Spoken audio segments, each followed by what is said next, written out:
The world is hot these days, isn't it?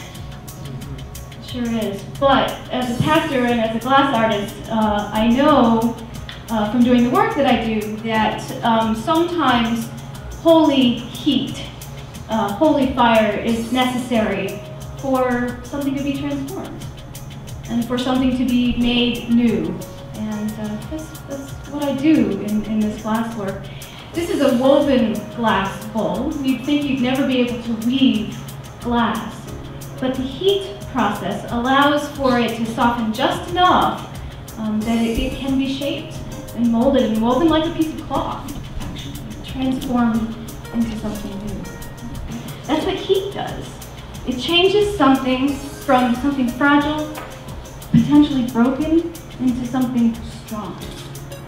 Heat does amazing things in my kiln. I love opening the kiln, finding what surprise God has in store for me when the fire is over.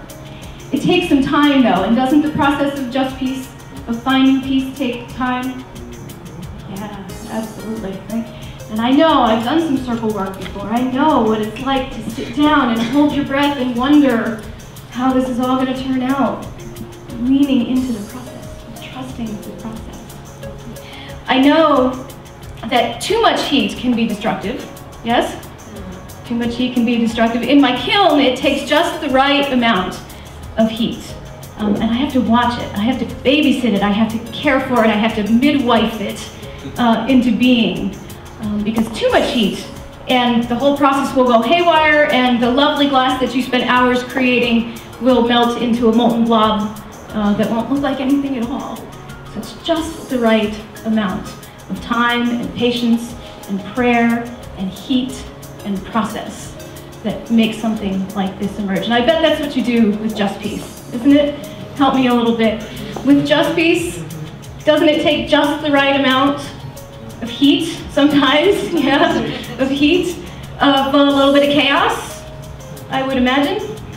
Creativity comes out of chaos, comes out of risk, right?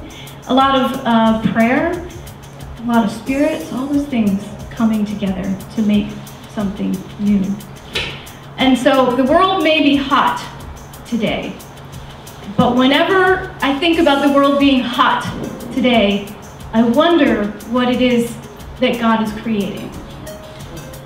And I think that JustPeace is a part of that creativity. And so I say thank you for the work that you do, and thanks be to God.